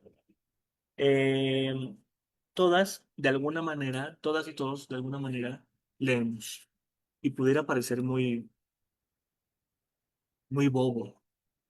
Pero bueno, hay gente dentro del ecosistema del libro que no lee, que nunca ha abierto más allá de su trabajo un libro en su vida. Y esto lo digo con total conocimiento de causa. Gente que dirige administrativamente editoriales que no pueden nombrar 5 libros de su catálogo, ¿no? Así, sí, a ese nivel, ¿no? Entonces, habemos toda una suerte de personas que tenemos el compromiso con la lectura. Entonces, el ojo librero, en mi opinión, o de mi experiencia, se va alimentando por los estímulos, partiendo de que sí leo, pues, de los estímulos que recibe de preguntas, es decir, lo que la gente busca, y las dudas que van surgiendo a partir de eso. Entonces, el ojo librero, hay una insolencia muy frecuente que sucede con los libreros, que nos sucede, yo creo que a todos y a todos. Creo que no ha habido librero que no le pregunte y no haya coincidido conmigo. Uno entra a trabajar en los libros cuando es lector, uno o lectora, y cree que sabe de libros. Chicos, chicas, no sabemos de libros. No sabemos nada de libros. Hemos leído muchos libros y nos leímos completo a Baudelaire y a Pacheco y ya leímos El Capitán y lo que tú quieras, ¿no? Tienes una carrera universitaria encima y leíste 45,000 hojas fotocopiadas o ahora ya en PDF, pero no sabes de libros. Cuando estás frente a una librería y la gente te empieza a preguntar de libros, es donde dices, a ver, espera, ¿de qué tamaño es la bola de nieve? Y es inefable, es inabarcable, ¿no? Entonces, eh, el ojo librero, en mi opinión, se va desarrollando sí a partir de las lecturas propias, pero también a partir de lo que te preguntan. Y entonces tú dices, retomo, la internacional situacionista, bueno, ya me puse a leer cosas de la internacional situacionista, tal o cual cosa. Entonces, ahí te vas configurando. Parte de lo subjetivo que es que me gusta, ¿no? Pero depende el momento en el cual estés dentro de la industria. Es decir, si tienes la oportunidad como yo de dirigir una librería o eres un trabajador dentro de una librería, ¿no? El recibir cierto tipo de clientes, cierto tipo de peticiones. Eh, lo segundo, lo de las redes intelectuales. Yo creo que el librero juega un papel fundamental en tanto consigue libros, ¿no? Más que libreros, algunos somos dealers de libros. Entonces, el poder leer Y ahí también tiene mucho que ver con cómo podemos interactuar con ciertos círculos lectores. Yo decía cuando al inicio que he conseguido libros por encargo para investigadores, investigadoras y políticos, ¿no? Entonces, tú ahí posibilitas que sigan reproduciendo esas redes intelectuales cuando le dices, mira, persona X, tú me pediste esto y te traigo además esto otro, ¿no? Y es un autor vivo, una autora viva. Y entonces estableces ahí un vínculo, ¿no? Claro, con los académicos y académicas es más difícil porque son expertos en sus temas. Entonces conocen hasta la más ínfima bibliografía, ¿no? Y, pero aún así puedes de pronto ayudar a voltearnos a ver otras cosas, ¿no? A mí me parece que el librero juega un papel fundamental para mantener esas redes entre para, para, para fomentarlas y mantenerlas. ¿Cómo se crea el catálogo de una librería? Este, depende del proyecto, no principalmente, pero lo menciono primero porque es fundamental. Depende del proyecto económico detrás de la librería. Muchas librerías de nuestra ciudad son eh, los juguetes de gente que tiene dinero. Muchas de las librerías emblemáticas de esta ciudad, me refiero a librerías independientes, ¿no? No me refiero a Gandhi, a Sótano. Muchas de las librerías emblemáticas de esta ciudad traen detrás un sostén económico de empresa. Entonces nos podemos permitir hacer un catálogo súper radical, súper combativo, porque no me preocupa el dinero. No vivo de mis ventas, aunque es importante y aunque vendo mucho y aunque mil cosas, entonces esa parte es muy importante. En el caso de Nuestra América, es fundamental acercar libros que cuesten 50 pesos o menos a la gente. No es todo el catálogo, pero sí tenemos una selección de unos 250 piezas con las que una persona con un billete de 50 pesos puede comprar más de un libro, ¿no? Estamos en la Obrera y es importante. Es una colonia popular, ¿no? Donde no hay una librería al kilómetro y medio de la redonda. Tienes que ir o a la Roma, o tienes que venir hasta el centro, o tienes que ir, ¿no? Lo dijimos en broma, así después del viaducto pasa todo, ¿no? O sea, después del viaducto hacia la Benito Juárez pasa todo. Entonces, eh, esos libros de ese precio, por supuesto que no pagan la renta, pues, pero nos permiten acercar a la gente. Y ese catálogo, esa parte del catálogo, es, está buscando que la gente se acerque a un libro, así, a un libro. No cualquier libro, no, insisto, no el tercero, sí, respeto a quien lee ese tipo de cosas, pero, ¿no? Y ya después, la curaduría del catálogo fuerte, digamos, tiene que ver con el proyecto, ahora sí, político y ético de la librería, en el caso de Nuestra América, ¿no? Pero digamos, dependiendo la apuesta o la plataforma económica, veamos el péndulo y Gandhi. El péndulo y Gandhi comparten dueños, ¿no? No son los mismos dueños, pero comparten dueño. De hecho, Mauricio Ashar eh, asesoró la fundación del péndulo, ¿no? Entonces, son proyectos muy distintos, ¿no? El péndulo es para ciertos bolsillos. Y en Gandhi hay más variedad. No digo es el popular, no para nada, pero hay más variedad. Los precios juegan más. Entonces, el catálogo se conforma en principio dependiendo de la base económica. Ya de ahí entran otras cosas más de formación, más de, ¿no? Insisto, más el proyecto ético político. En principio es el dinero que vas a sacar de ahí es para vivir o no te tienes que preocupar por eso. Y ahí se abren un montón de cosas. Y finalmente, la apuesta en Nuestra América es eso, es fomentar la lectura de la gente del territorio en el que estamos, ¿no? En principio. El segundo círculo de apuesta, digamos así, o la segunda parte, es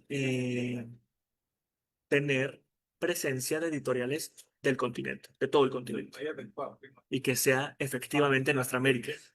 no nada más discursivamente, sino tener material de todo el continente. Insisto, el espacio mide 23, 24 metros cuadrados, no creen que es así. Entonces tenemos poquitos, pues, ¿no? Entre ellos educación. Educación es un tema que tengo pendiente en nuestra América porque la compañera que colabora en el proyecto, que tiene mucha más noción, ¿no? O sea, pues, sí, mucho más que yo, de los textos educativos así poderosos, ¿no? No nos hemos puesto de acuerdo para decir qué va a hacer y tampoco hay para comprar, ¿no? Entonces, pero digamos, es un tema que tenemos ahí pendiente, ¿no? La compañera que, que me asesora o que me ayuda en esa parte, ¿no? Porque claro, esto es un trabajo colectivo. Yo soy, o sea, ahí como me ven, ahí soy la cara, ¿no? Pero es un trabajo colectivo, donde todos y todas vamos formando un catálogo. Y esa es la dirección, ¿no? Política, ética, pero en principio sería de esa manera la cosa, ¿no? Acercar un libro que la gente pueda pagar. Gracias, Manuel. Ya en Facebook nada más te respondían que a propósito de la pregunta de la biblioteca escolar, te dicen interesante reflexión, aunque me faltó aclarar que me refería a una biblioteca de escuela. Dice esta persona de un plantel de la Escuela Nacional Preparatoria, en donde veo que ya no se usa tanto para leer, pero dice no había contemplado las bibliotecas públicas de la comunidad. Entonces, bueno, eso para cerrar esa intervención. Y para acercarnos ya al cierre de la actividad, pues quisiera agradecerte por este panorama que nos has brindado, que parte de lo personal, pero nos lleva a pensar en otras cuestiones que tienen que ver propiamente con el funcionamiento de una editorial librería como Siglo XXI, tomándola como caso de muchas otras que existen. Un caso porque te atraviesa personalmente, pero también porque ha editado textos que ahora podemos considerar clásicos en nuestro campo. Y eso nos habla de lo, como Itzel nos planteaba en su pregunta, de la conformación de tradiciones de pensamiento, tradiciones intelectuales, la formación de bibliotecas pedagógicas que nos permiten pues acudir a estos espacios y saber que ahí vamos a encontrar a determinados autores, referentes teóricos, ¿no? Entonces eso es, digamos, lo que rescatamos de tu experiencia. Te agradecemos mucho por la participación. Y por acá en Facebook, en la sección de comentarios, ya les han dejado el link para acceder al formulario. En caso de que gusten optar por una constancia de asistencia a este conversatorio, se las haremos llegar a sus correos electrónicos. Pero, pues, no sé, Manuel, si tú quisieras dar un comentario de cierre, una última Sí, intervención. sí, un cierre muy rápido, pero antes, el ejemplo, la librería del siglo XXI es una librería que aunque vende muy bien, no vive de sus ventas, ¿no? Por poner un ejemplo de una, si concretamente una librería que no se tiene que preocupar como librería de la dimensión económica. Eso a mí me permite jugar ampliamente, ¿no? Entonces, que eso no parezca como algo malo, pues, que de pronto es así como, de, ay, malditas librerías, solo piensan en el dinero. Sí, no, sino que hay condiciones, pues, y las condiciones se dan y tú juegas con ellas. Te permites estas cosas. Y bueno, para cerrar, bueno, agradecer nuevamente, por supuesto, espero no haber dicho muchas cosas ahí, ¿no? Barrabasadas, cosas así. Uno es un librero que se sigue informando, que sigue leyendo, que sigue trabajando en esto de compartir los libros y así. Y en eso vas adoptando posturas y te vas dando cuenta que la gente lee mucho, la gente está ávida de leer y que como libreros, como gremios, nuestro papel fundamental, me parece, es facilitar el libro. Así como el papel fundamental del editor es editar, así como el papel fundamental del escritor es escribir, el librero tiene que acercar el libro, ¿no? En términos económicos, en términos de conocimiento de lo que está dando, ¿no? Entonces, a veces se pierde un poco eso, para bien y para mal. Entonces, eso, seguimos ahí formándonos y eso. Claro, creo que lo que resalta aquí desde tu experiencia es ser lectores, ¿no? O sea, cómo, o sea, yo lo veo así, somos lectores, pero esta figura también nos inscribe en relaciones con diferentes actores del ecosistema editorial, el ecosistema del libro, perdón. Y entonces sí, somos lectores, pero vamos a la librería y adquirimos un texto que está editado por determinada casa editorial, que está traducido por alguien, que se inscribe dentro de una tradición de pensamiento, y eso, digamos, así es como se van dando las relaciones. Y entonces tú, que fuiste o sigues siendo un lector, después asumes esta figura de librero y entonces también tienes esta otra perspectiva desde la cual mirar las lecturas o al público lector y poder recomendar determinados textos. Pero también este facilitar el acceso a las lecturas no solamente pasa por una dimensión comercial de toma, te entrego este libro que puedes comprar con 50 pesos, sino también a través de las actividades que promueve una librería para eh, hacer leer, o como decías, los talleres. Entonces aquí es como las librerías tienen sí esta dimensión comercial, pero esta dimensión cultural, donde se propone eh, promover la sociabilidad y el encuentro entre los sectores. Entonces, eso sería como para cerrar. Itzel, te doy la palabra. Sí, muchas gracias. Pues aquí de regreso, aunque por ahí estuve con algunas preguntas y comentarios. En principio, por supuesto, agradecerte, Manuel, por lo que nos has compartido y que nos permite dimensionar de otras formas los vínculos con los libros, con los textos y en particular sobre educación y pedagogía. Abril, gracias por acompañar de esta manera tan importante e interesante el conversatorio.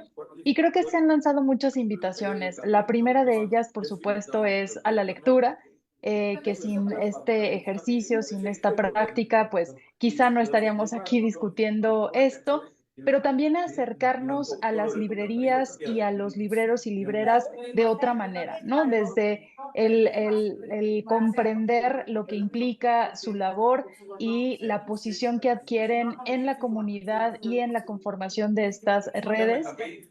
Por supuesto, la invitación a conocer el proyecto de Nuestra América y bueno, continuar con estas discusiones. Muchísimas gracias. Gracias a ustedes.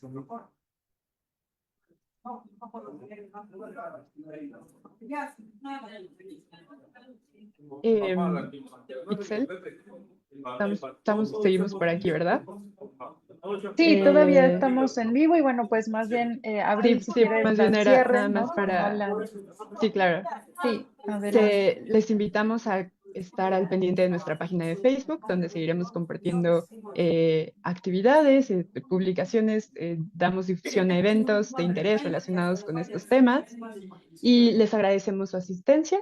Nuevamente, Manuel, te agradecemos y seguimos en contacto para más actividades. Muchísimas gracias por haber participado. Lo que quieran, ahí estamos para sumar siempre. Chao, Nos un abrazo. encontramos en las librerías. Sí, tal cual.